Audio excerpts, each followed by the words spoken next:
The service entrance is around back. Ethan Caldwell stepped directly into Naomi Carter's path before she had taken 3 steps across the marble floor.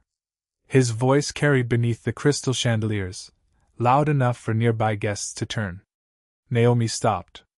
Rainwater still glistened on the shoulders of her dark wool coat, and behind her, the massive oak doors of Ashbourne Mansion closed with a heavy click. "I am not staff," she said. Ethan's eyes traveled from her damp shoes to the simple leather bag in her hand.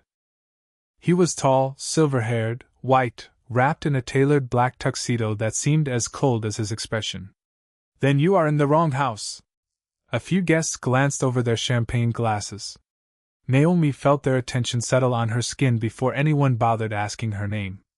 Heat climbed beneath her collar, but she kept her hands still. "I need to see the West Room." Ethan's expression changed. Barely. But she caught it. "That room is private." "I know." "How?" Naomi looked past him. The mansion smelled exactly as she remembered: cedar, fireplace smoke, and the faint metallic scent that came before a storm. Yet everything looked polished into someone else's memory. New paintings. New furniture. New faces. Then her eyes found the grandfather clock beside the staircase. Tick. Tick. Tick. Naomi's breathing slowed. "It still loses 11 seconds every hour." Ethan stared at her. The champagne laughter behind him faded. "What did you say?" Naomi stepped closer to the clock without touching it. "Your repairman probably replaced the escapement twice. It never mattered. The problem is inside the frame." An elderly woman near the fireplace lowered her glass. Ethan noticed. His jaw tightened. "Who sent you?" "No one." "Were you employed here?" "No." That answer seemed to irritate him more. He moved closer, lowering his voice. "Listen carefully. This is a private reception. These people were invited." His gaze dropped to her coat again. "You were not." Naomi looked directly into his eyes. "You still have not asked my name." For 1 second, either moved. Rain tapped harder against the 30-foot windows. Somewhere deep inside the mansion, an old ventilation motor groaned awake. Ethan gave a thin smile. "Your name does not change whether you belong here."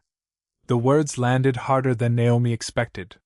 She remembered another voice in this hallway, warmer, calling her downstairs for breakfast. She remembered small fingers sliding along this same banister. She remembered her mother standing beneath these chandeliers while people walked past her as if she were invisible. Naomi swallowed the memory before it reached her face. "I only need 5 minutes in the West Room. You are not going anywhere near it." Ethan lifted 2 fingers. Across the foyer, 2 security officers began walking toward them. Their shoes struck the marble in slow, measured beats. Naomi's pulse accelerated. She could leave. She had promised herself she would if this happened. No scene. No begging. No proving herself to strangers. Then she saw it. At the end of the corridor hung an old black and white photograph she had not seen in 20 years. A young black woman stood beside Ashbourne's original restoration team, one hand resting on a rolled set of architectural plans. Naomi's mother. But the brass plate beneath the photograph carried everyone's name except hers. Naomi went still. Ethan followed her gaze. "Security will escort you out." "Who removed her name?" she asked. "Excuse me?" Naomi pointed toward the photograph. Ethan's face hardened. "That is enough." One officer reached her side. Naomi did not move. Instead, she turned toward the sealed West Room door, studying the carved walnut frame. Her mother's voice surfaced from somewhere impossibly distant. "If you ever come back, the house will remember." Naomi walked toward the door. "Ma'am, stop." Ethan's command cracked across the foyer. Guests turned fully now. Naomi reached beneath a carved wooden rose no one else seemed to notice, and pressed her thumb against its center. A tiny mechanism clicked. Ethan's smile disappeared. A hidden compartment slid open inside the frame. And resting in the darkness was a brass key that had been waiting there for more than 20 years. The brass key had barely touched Naomi's palm when Ethan Caldwell stepped between her and the west room door. "Give me that." His voice was quieter now, but the entire foyer had gone silent enough to hear the rain ticking against the windows. Naomi closed her fingers around the key. It was colder than she remembered, its worn teeth pressing into her skin. "Why?" Ethan stared at the hidden compartment, then at her.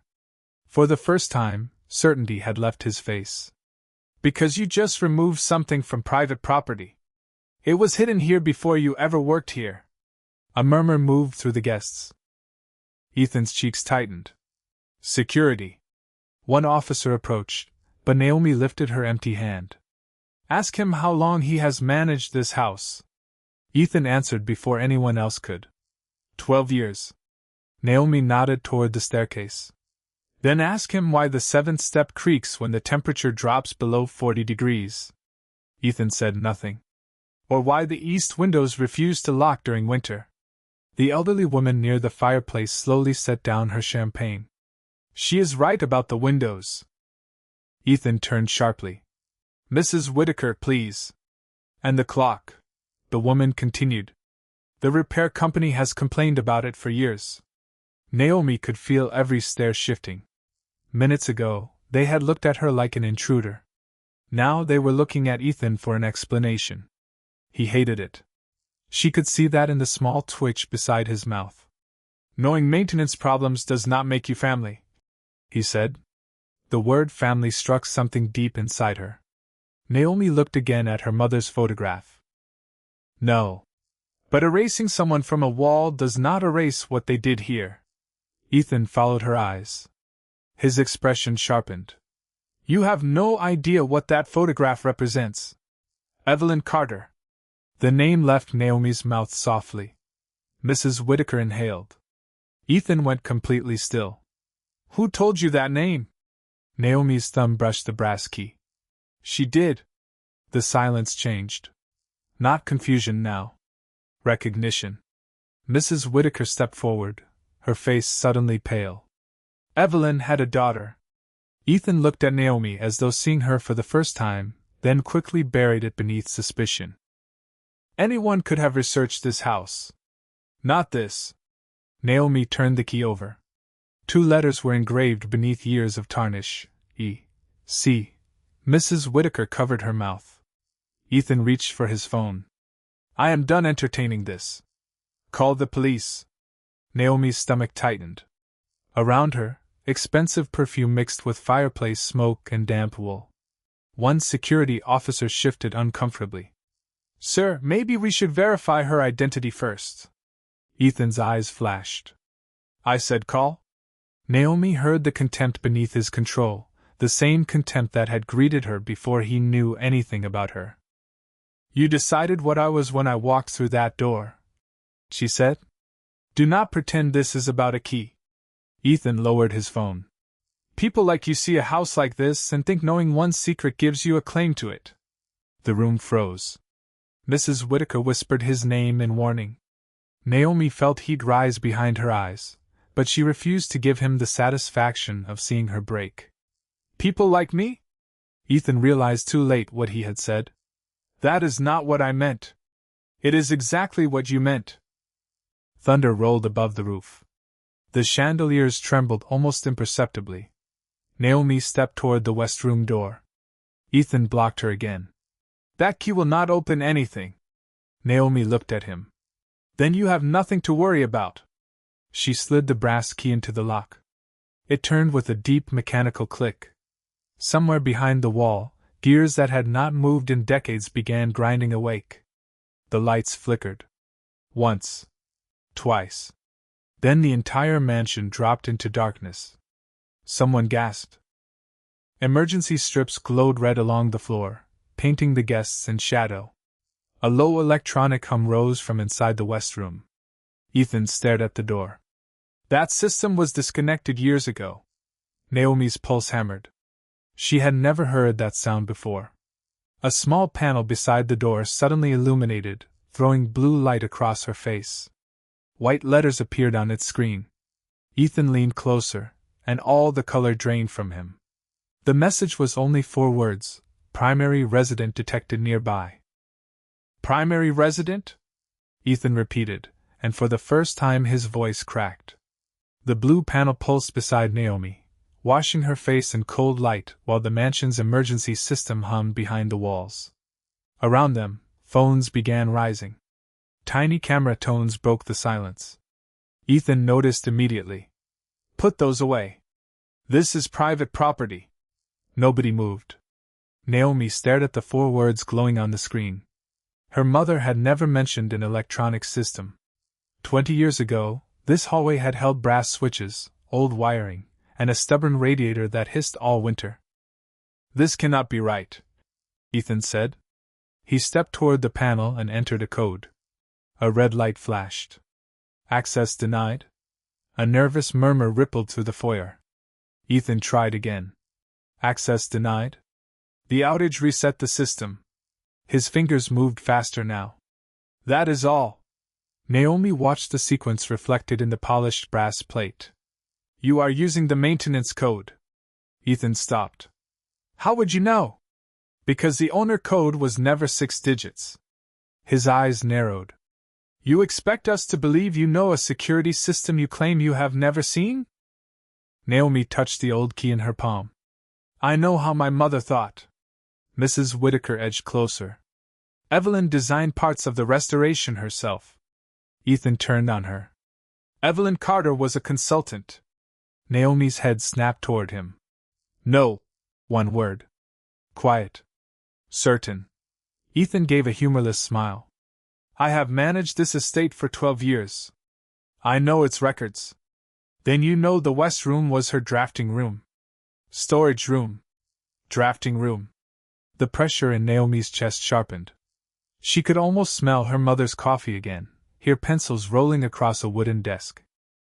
There should be a manual release behind the lower molding, 6 inches left of the frame. One security officer crouched and ran his hand along the wood. Click. A narrow brass lever appeared. The crowd reacted at once. Ethan's face tightened. Do not touch it. But the officer was already looking at Naomi differently. How did you know that? She did not answer. Ethan did. Because somebody fed her information. He turned toward the guests, trying to reclaim the room. This is manipulation. She came here prepared. Naomi felt the humiliation land again, only now it sounded desperate. Prepared for what? She asked.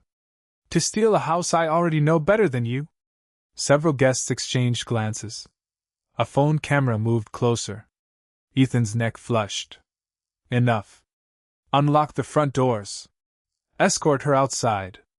The security officer hesitated. Sir, the system has sealed the exterior doors during the outage. Override it. I cannot. Ethan stared at him. Why? The officer lifted his tablet.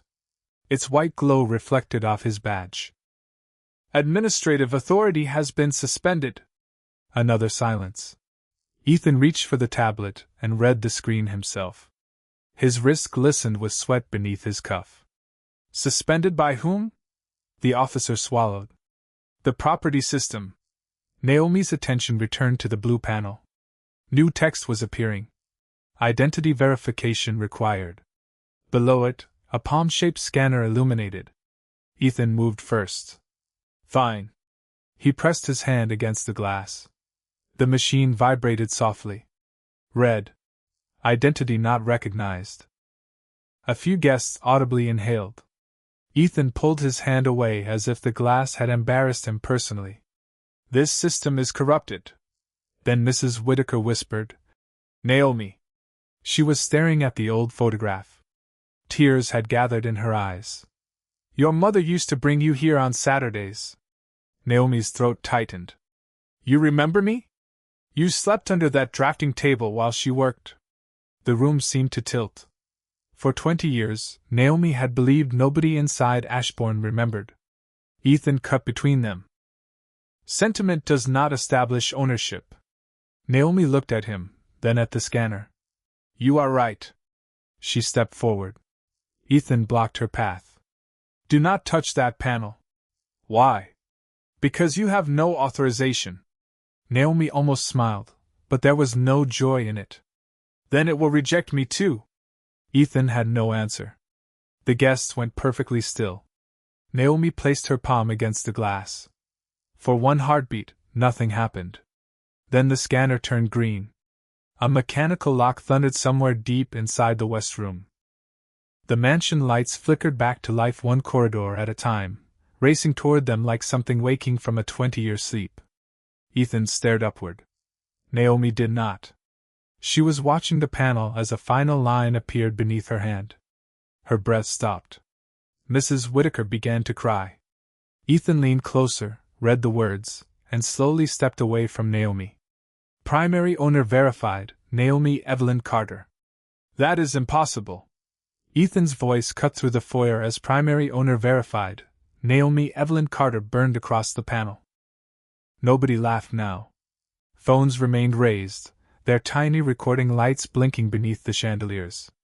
Naomi slowly lifted her hand from the scanner. Turn those cameras off, Ethan snapped. The guests did not move. His polished authority was cracking in public, and everyone could see it. The system is wrong. Then prove it, Naomi said. Ethan stared at her. I do not answer to you. A deep metallic vibration rolled through the west room wall. Naomi's eyes shifted instantly toward the floor. Once. Twice. Then again. Not random. Mechanical. What is running behind there? She asked. Nothing. Ethan answered too quickly. Naomi crouched near the molding. Cold emergency light reflected along the brass trim, while a faint pulse traveled through the wood beneath her fingertips. There is a motor operating behind this wall. The climate system, Ethan said. No. Naomi stood. That rhythm is too slow. Ethan's face hardened. You have been here 10 minutes. And you have been here 12 years. She looked toward the west room. So why do you not know what is inside your own wall? Whispers spread through the guests. Ethan stepped closer.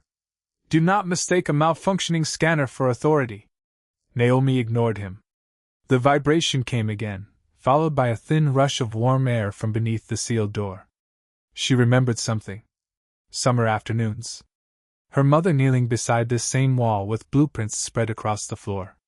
Do not seal old houses too tightly, baby. They need to breathe. Naomi's gaze shot toward the ceiling vents. Who renovated this wing? Ethan hesitated. A preservation firm. When? 3 years ago. Did they alter the west ventilation shaft? His silence answered first. Naomi moved toward the panel. Open the building controls. Absolutely not. Something is overheating. You are not an engineer. Naomi turned.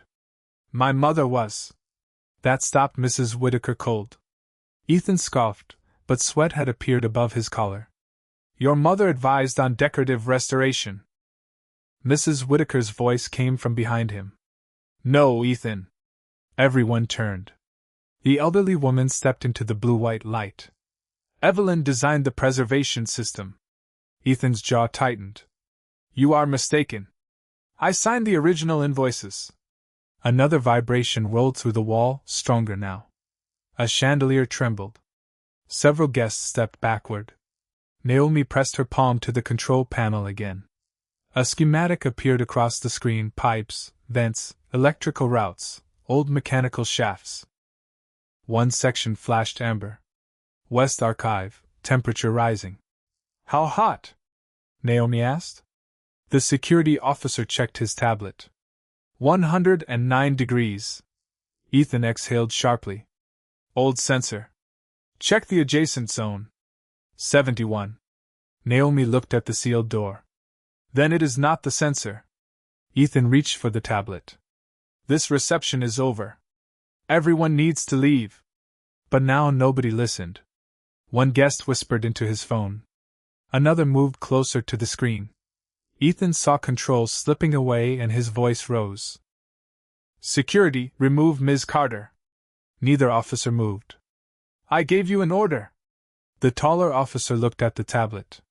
Sir, the system lists Ms. Carter above your administrative clearance. Ethan's face emptied. Naomi felt no triumph. The temperature indicator climbed. 111. 113. The hum behind the wall deepened. Open the west room, she said. No. Ethan's answer was immediate.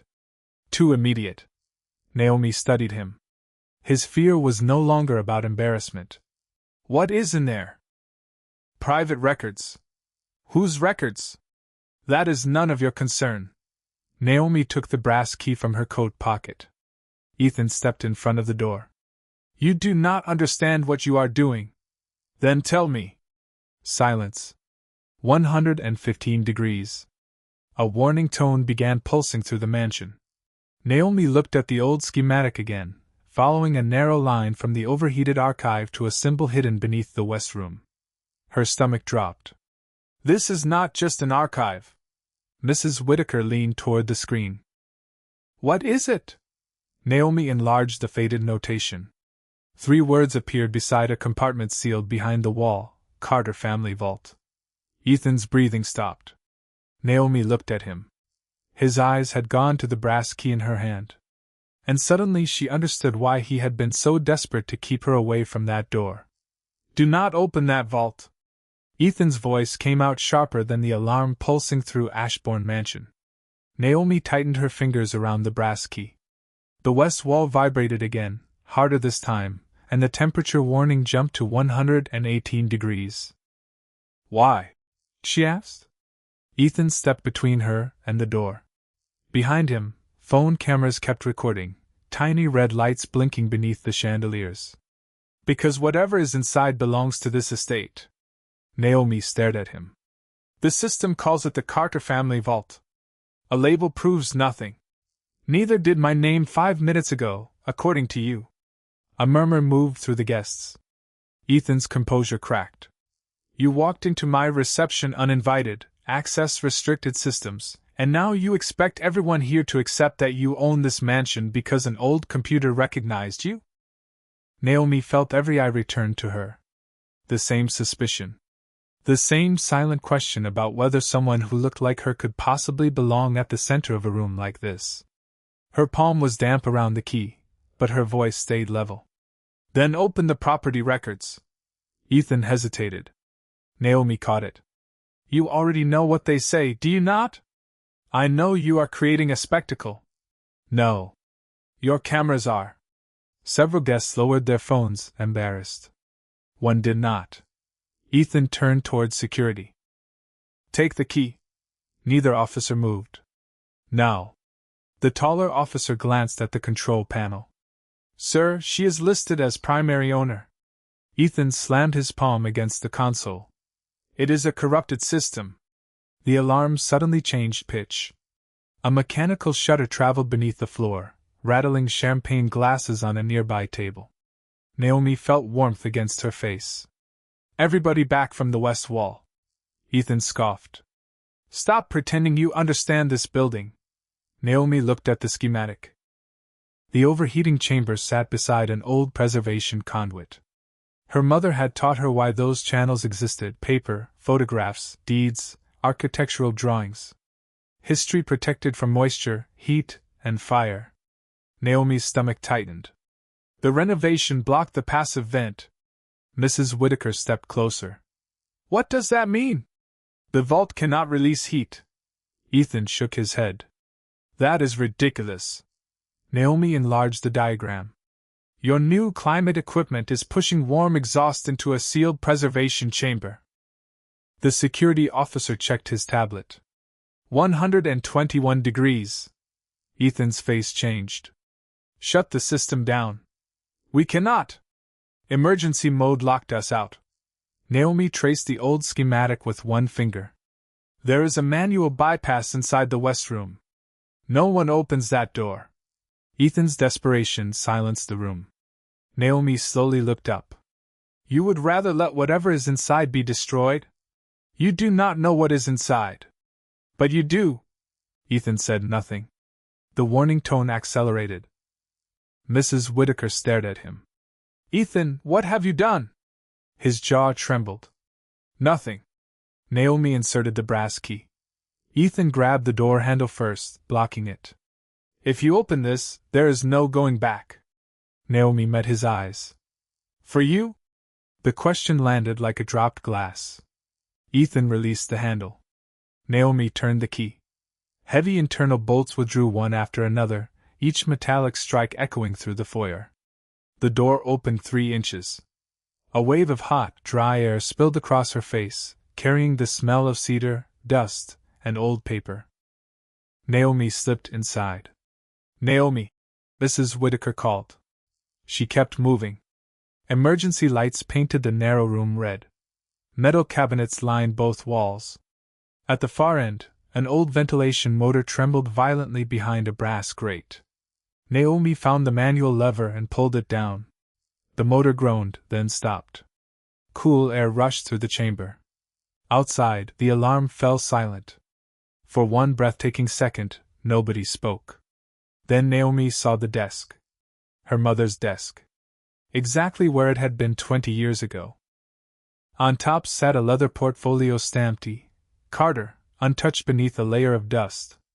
Naomi approached slowly, her anger dissolving into something heavier. She opened it. Architectural drawings. Original deeds. Trust documents. And beneath them, a stack of recent financial statements. Recent. Naomi's breath caught. Someone had been using this vault. She lifted the first page. Ashbourne Restoration Trust. Millions of dollars in transfers. Her eyes moved down the authorization column. Ethan Caldwell. Footsteps stopped behind her. Ethan stood in the doorway, pale beneath the red emergency light. The guests crowded behind him. Naomi turned another page. Then another. The same signature. The same transfers. But the final document made her hands stop trembling entirely. It was dated only 6 months earlier, and beneath Ethan's signature was another name. Naomi knew that handwriting. She had seen it on birthday cards, school notes, and the last letter her mother ever sent her. Naomi looked up at Mrs. Whitaker, unable to breathe. This cannot be possible.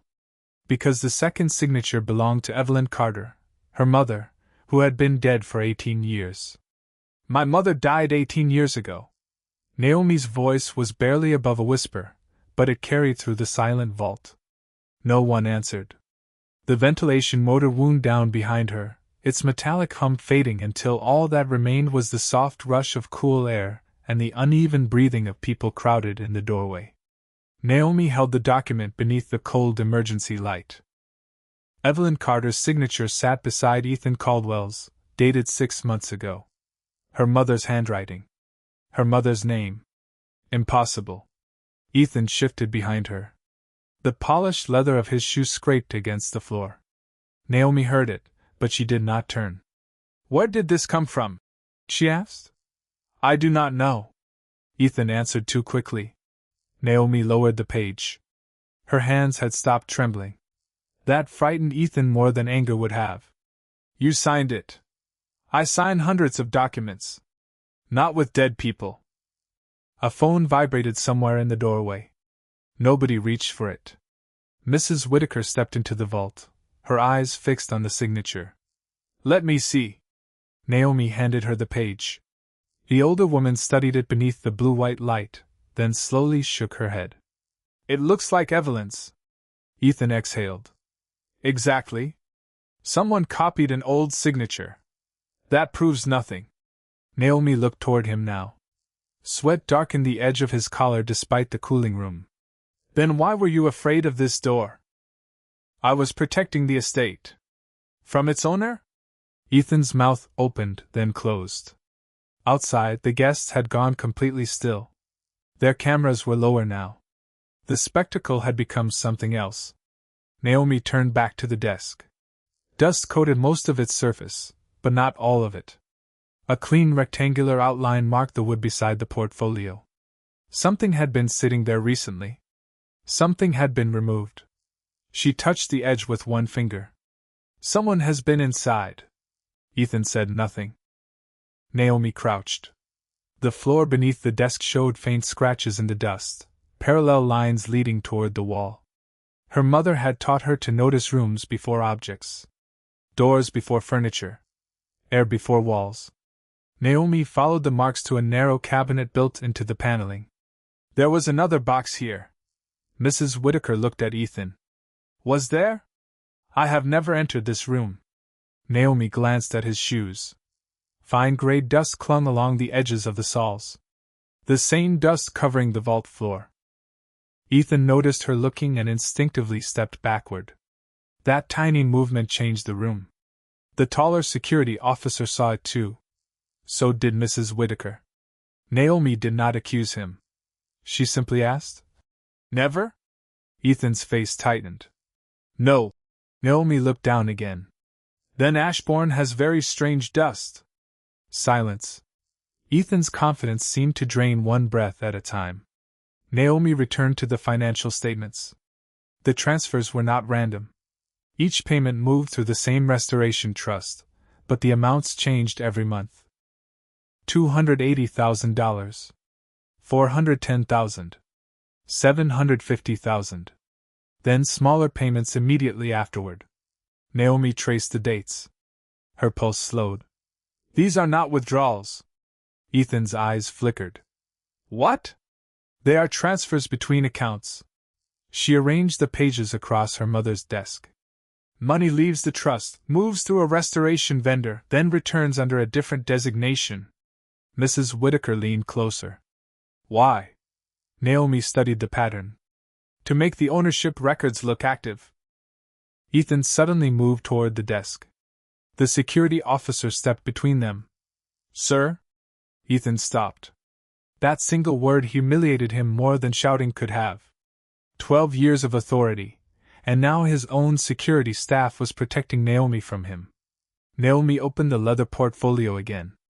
This time she noticed a thin seam inside the back cover. She slid her finger beneath it. Paper crackled. A small envelope emerged, yellowed at the edges but sealed. Her name was written across the front. Naomi. She forgot the room. Forgot Ethan. Forgot the cameras. Her thumb rested against the handwriting she had not touched since she was 14. Mrs. Whitaker covered her mouth. "That is Evelyn's writing." Naomi carefully opened the envelope. Inside was not a letter. It was a small brass card and a handwritten note containing only 7 words. "When they say you do not belong, listen." Naomi's eyes burned. She turned the card over.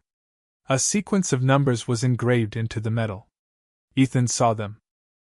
His face went white. "Do not use that." Naomi slowly raised her eyes. "You know what this is?" Ethan did not answer. Then, somewhere beyond the vault, a hidden mechanism clicked. The blue panel beside the west room door changed by itself. A new message appeared across the screen: Carter Legacy Archive available. Voice authorization required. Naomi stared at it.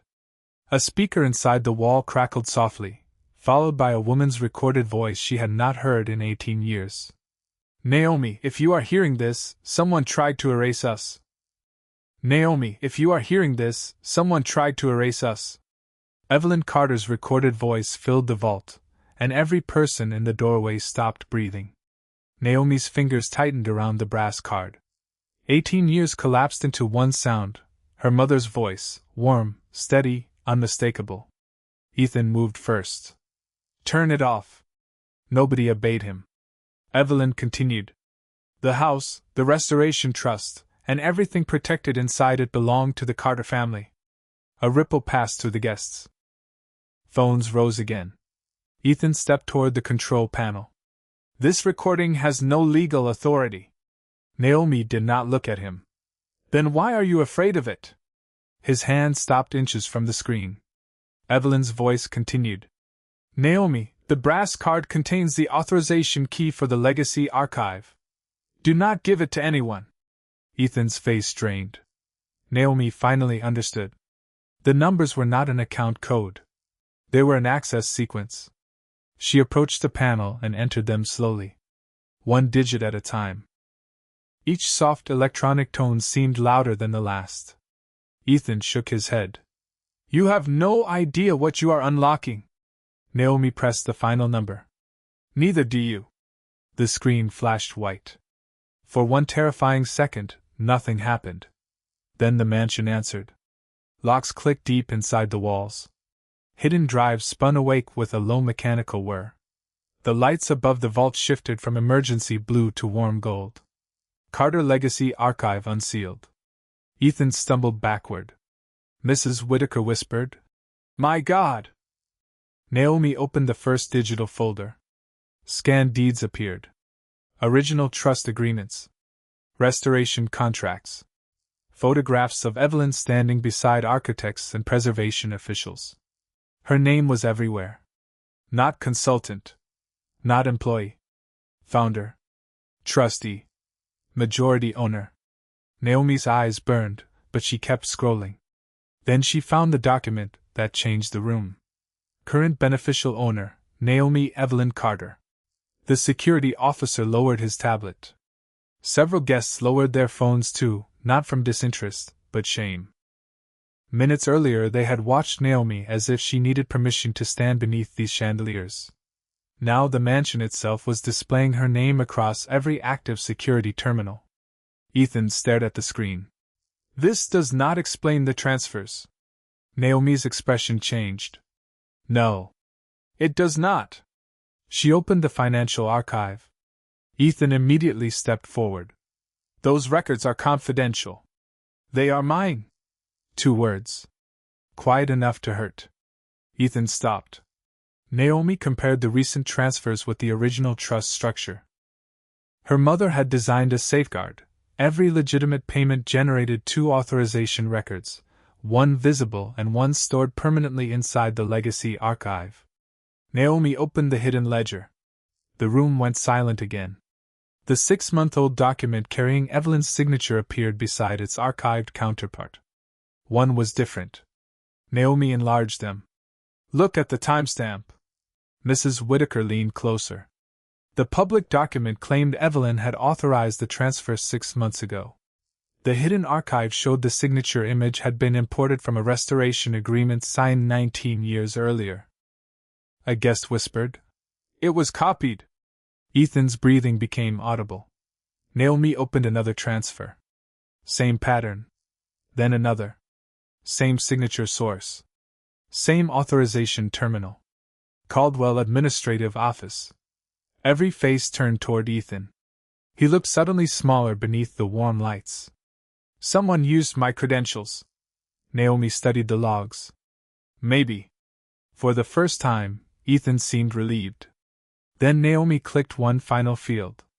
Device authentication, biometric confirmed. The relief vanished. The taller security officer stared at Ethan.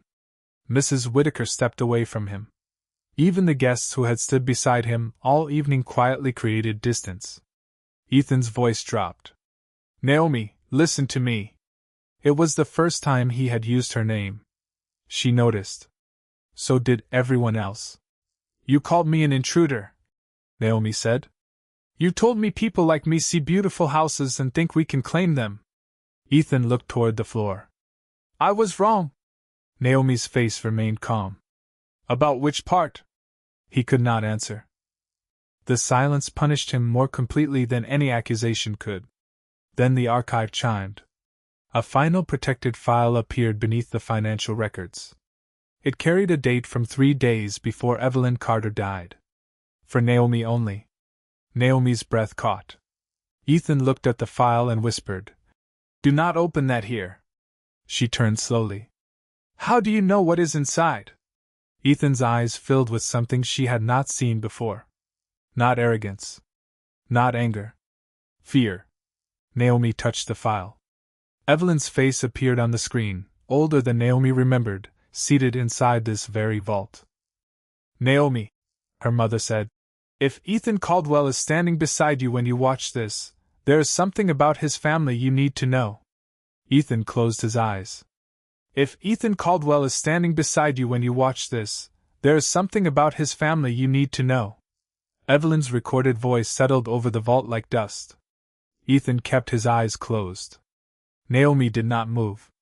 Around them, the machinery had fallen to a faint vibration, and even the guests holding phones seemed afraid to breathe. On the screen, Evelyn unfolded a document.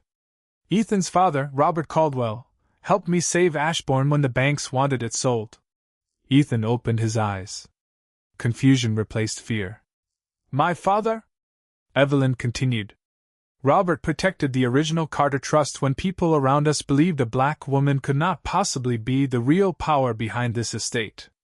Naomi looked at Ethan. His face had gone still. He refused money. He refused ownership. He asked me for one thing: if his son ever lost his way, do not punish him for his father's kindness. Ethan's jaw trembled. The room waited for some hidden accusation. None came. That was the shock. Evelyn was not exposing Robert Caldwell. She was honoring him. Ethan slowly lowered his head. I did not know. Naomi's voice remained quiet. Neither did I. Evelyn looked directly into the old camera. But inheritance is not character, Naomi. What our parents leave us matters less than what we choose to become. The video ended. The screen went black. For several seconds, the only sound was Ethan breathing. Then he looked at the financial records still glowing on the adjacent monitor. My father would be ashamed of me. No one answered. He swallowed hard. I found the trust accounts 3 years ago. The estate was losing money. Repairs were piling up. I moved funds between restoration vendors to keep Ashbourne operating. Naomi studied him. And my mother's signature? Ethan looked toward the floor. I authorized the use of archived documents to satisfy the internal system. Mrs. Whitaker's face tightened. You forged her approval.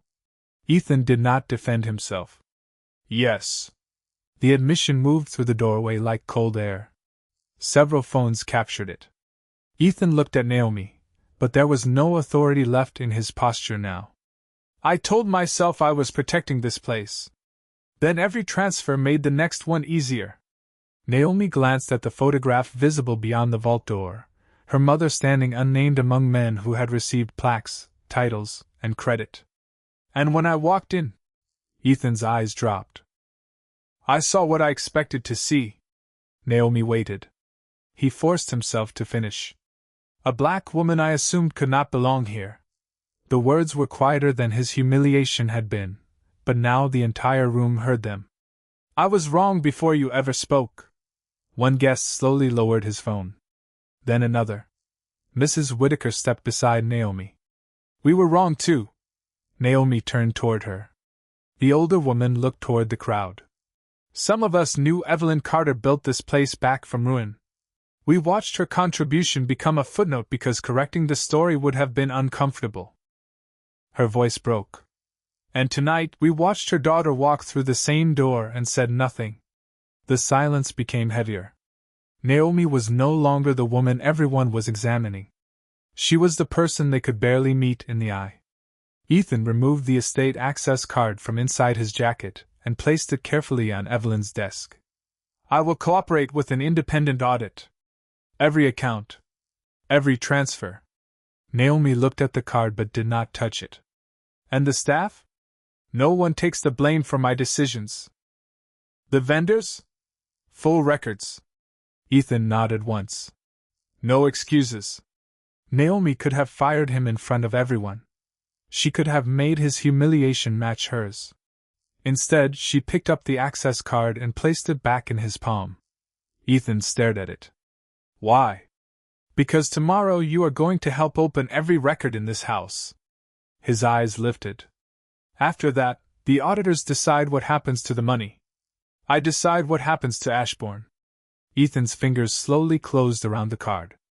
Why would you trust me? I do not. Naomi's answer was immediate. I am giving you one chance to tell the truth while it still costs you something. Ethan looked down, shame and gratitude fighting across his face. Outside the vault, Mrs. Whitaker began removing the brass plate beneath Evelyn's photograph. Another guest stepped forward to help. No one had been asked? Naomi watched silently as the blank space beneath her mother's image was exposed. Then the legacy screen chimed once more. A final file appeared. Not financial. Not legal.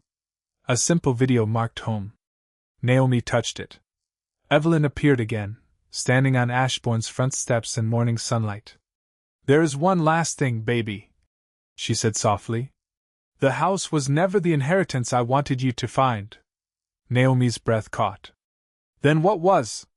The recording paused automatically, waiting for a second voice authorization. Naomi stared at her mother's frozen face while dawn-colored light from the rebooted mansion slowly warmed the vault walls. For the first time that night, Ethan said nothing. Nobody did. Naomi stared at her mother's frozen face on the screen. Around her, Ashbourne had finally gone quiet. The overheated machinery behind the wall had cooled to a faint metallic ticking, phones had lowered, and warm morning light was beginning to replace the cold emergency glow.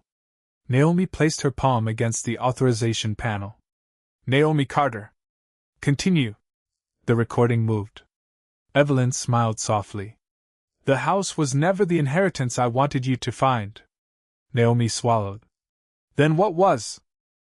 Her mother's recorded eyes seemed almost alive. "Your name." No one moved. "A house can be bought. Money can disappear. People can remove your name from walls and convince themselves you were never important." Evelyn paused. "But you must never let someone else decide whether you belong." Naomi's eyes filled, but she did not look away. "I preserved Ashbourne because our family helped build its history.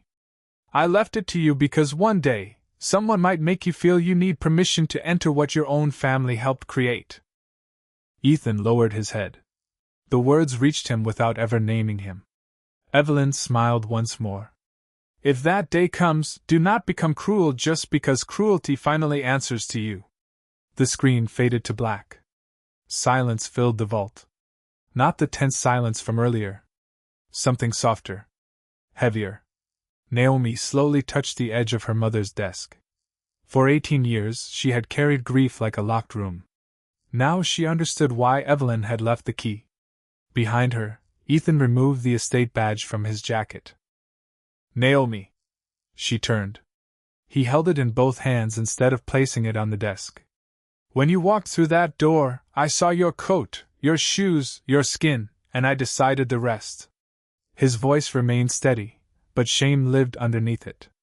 "I made you prove you belonged in a place where I was the one living on borrowed authority." Naomi watched him for a moment. "Tomorrow, you tell the auditors everything." "I will." "And you tell the staff yourself." Ethan nodded. "I will." She glanced toward the foyer. "Then start with the wall." They walked out together. The guests quietly opened a path for Naomi. No applause came. She did not need it. The same people who had stared over champagne glasses now lowered their eyes as she passed. Near the staircase, Mrs. Whitaker stood beneath Evelyn's photograph. The old brass plate had been removed. In its place was a temporary white card, written carefully by hand, "Evelyn Carter, architect, preservationist, owner." Naomi stopped. Her fingers rose toward the card, but she did not touch it. "Temporary," Mrs. Whitaker whispered. "The permanent plaque arrives tomorrow." Naomi looked at her mother's face. "Spell everything correctly." Mrs. Whitaker smiled through wet eyes. "We will." By sunrise, the reception was over. The last guest disappeared through the oak doors. Outside, rainwater shone across the stone driveway, turning the first sunlight gold. Inside, auditors had already begun securing records from the West Room. Ethan stood near the entrance without his estate badge. A staff member approached him with a question, and for the first time that night, he did not answer immediately. He looked toward Naomi. "Ms. Carter?" The change was small. Almost nothing. But everyone heard it. Naomi answered the staff member herself. Then she walked toward the staircase. 1 step. 2. 6. On the 7th, the old wood gave its familiar creak. Naomi stopped. A memory flashed through her, her mother laughing, telling the little girl that some flaws were worth keeping because they proved something had survived. Naomi rested her hand on the banister. Behind her, Ethan quietly moved aside as two employees carried Evelyn's restored nameplate toward the wall. Naomi continued upstairs. The mansion lights came on ahead of her, one after another, warming the corridor in soft amber. At the landing, she looked back once. Ethan was standing beneath Evelyn's portrait, staring at the name he had helped erase and could no longer ignore. He placed his old estate badge on the table below it. No speech. No excuse. Then he stepped away. Naomi turned toward the windows. Morning poured across her face. She had entered Ashbourne beneath rain, treated like someone who had wandered into another person's world. Now the doors stood open behind her, but she no longer needed the house to prove anything. Downstairs, the grandfather clock struck the hour. 11 seconds late. Naomi heard it and smiled. The mansion had recognized her in seconds. It had taken the people inside it much longer,